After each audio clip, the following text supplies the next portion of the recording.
politicians that live here. So, napakita lang natin na no one is spared, not even the wealthiest people. Okay, at ito yung pinakamayamang subdivision sa buong Pilipinas, dito sa Forbes Park. Kaya we are protesting here so we can show the people that we do not have to fear anyone, no matter how rich or powerful they may be. Yes. Okay, tama? Tama! Laban para sa bayan! Laban para sa bayan! Sa mga magnanakaw na politiko dyan! Lumabas na kayo! Sa loob niyan, sa Forbes Park, there are hundreds of billions of stolen funds that we can take back and insert back protection into na magnanakaw! economy. Okay? So, this is also a call for justice. Kasi pag nabalik na yan sa ekonomiya natin, we can start allocating those funds into projects that could help improve our country and our economy. We can start building more schools, we can start building more hospitals, everything. Infrastructure projects, education projects, health-related projects, everything once we take what is stolen from us that lies beyond those gates. Sir, sinong tao po ang nandyan na pinapanawagan niyo po? Sino pong official ng gobyerno? Nabaltaan ko may bahay dyan si Zaldico at si Martin Romualdez sa loob ng Forbes Park. Kaya yun lang yung target namin. Sinabi ko din sa mga residents sa loob ng Forbes Park na ang plano ko is just for Martin Romualdez and Zaldico. I want to see for myself what they have stolen from the people. Wala namang paggugulo, sir. Wala naman tayong... wala yun. We will not open fire. We did not even bring weapons. Hindi ko alam sa iba, pero ang sabi ko sa lahat mga tao ko, no weapons. No weapons. Mayapang. We won't bring any weapons.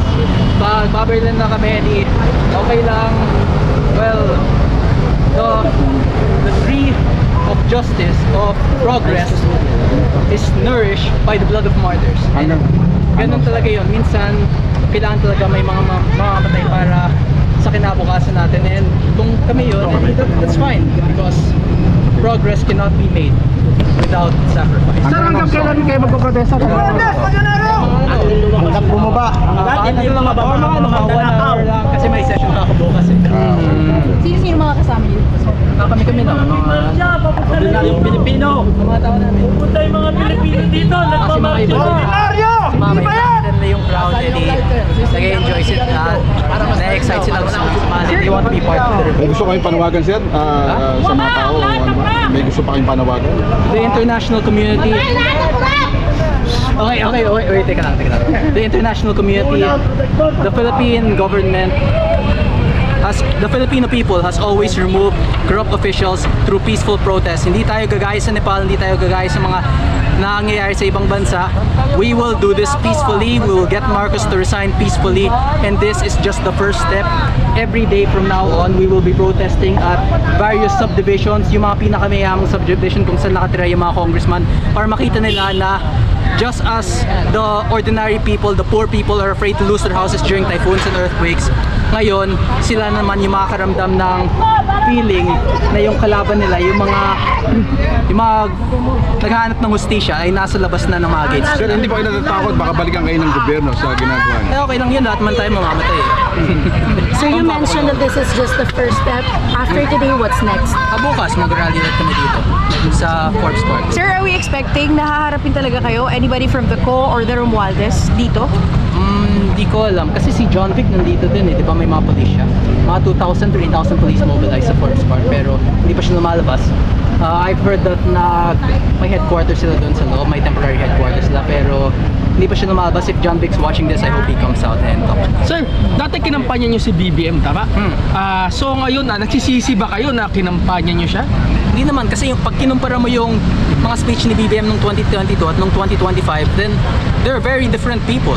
Kasi pag nakita mo yung mga pinagsasabi ni BBM ngayon, it's very chaotic, very unsure. Pero nung 2022, at that time, no one could have blamed anyone for believing in him because he actually had a vision of unity and a vision of hope for our future. Now, sobrang dami nang nawala ng tiwala sa kanya, and I think it's time for him to resign. Sa tingin nyo, sir, bakit nagkaganito yung pamumuno?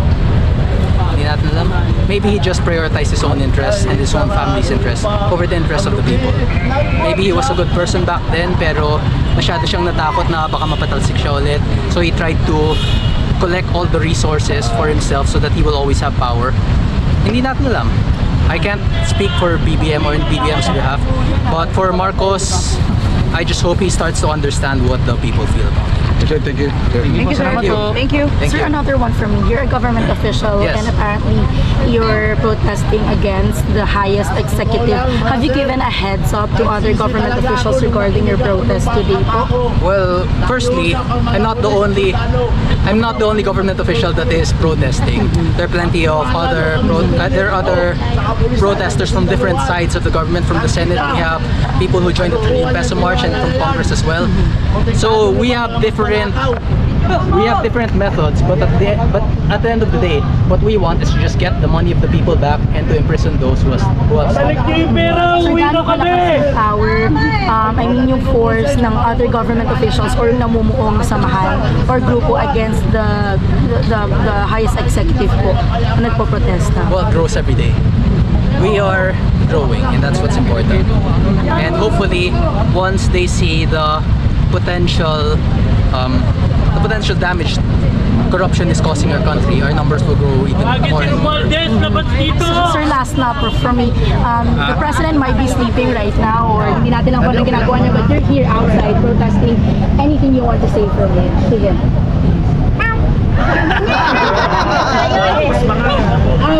Ulit. Any words, sir? Any words? Meow meow, start listening to the people, or maybe you won't have the opportunity anymore if it's too late. Kasi at the end of the day, you're brought to that position by the people, and once you start considering your family above the family of others, then the people will do the same. They'll start considering the interest of their own families over your family. Okay? Because the people believed in you, and there are still some who do.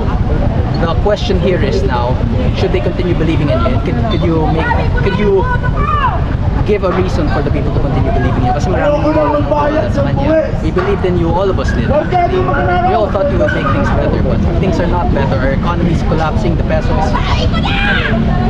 is rapidly deteriorating. Our stock market also crashed, and now we are facing instability in Mindanao. There's a possibility of secession again. What else? Hundreds of billions have been stolen, so investors are losing confidence in our government, and there might also be mass resignations soon in the reserves, the military, due to loss of confidence from the government. So it's all Marcos's choice. Sir, last na sir, ba't nyo ginagawa to sir? Bakit nyo ginagawa? Why are you here? Wala akong ibang magawa today eh. Bored lang, imbis na maglaro ako, mag-games na ako sa bahay or Ginagawa ito para kasama tayo sa kalaw na to. at least I am doing something productive, and this is all part of my role as a public official. Kailangan talaga nating labanan ng corruption, and if I cannot fight from within Congress due to the lack of numbers, then here where I do have numbers is where I will fight. Sir, do you have any calls to your fellow Filipino citizens regarding yung ginagawa ninyo po ngayon? Do you want them to do the same thing? Or Yes, of course. They are doing the same thing, and they will be doing the same thing. We'll have more. There will be more and more anger towards corruption. As long as no one's imprisoned, no money is being returned to our government. Ang nangyari yung kay Ping Lacson, di ba? Yung sabi niya, ang meriton. We do not want it. We want the trillions stolen back. Okay, hindi lang yung this year, for last year, last year. The whole Marcos administration, ever since Romualdez took office and became the Speaker of the House, dun nag-umpisa lahat. Madami na tayong nakita din from the 2024 budget and also the very corrupt 2026 budget. As we can see from the recent debates, I personally interpreted the PCO budget na rin natin 2.6 billion. Saan mo gagamitin yan? And then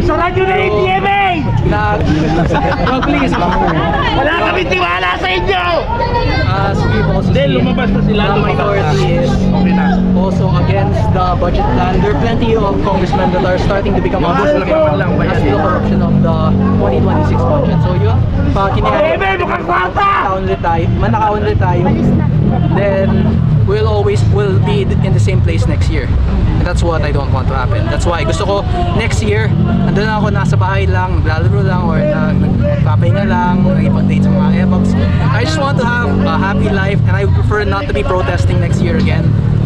So hopefully the administration starts fixing things.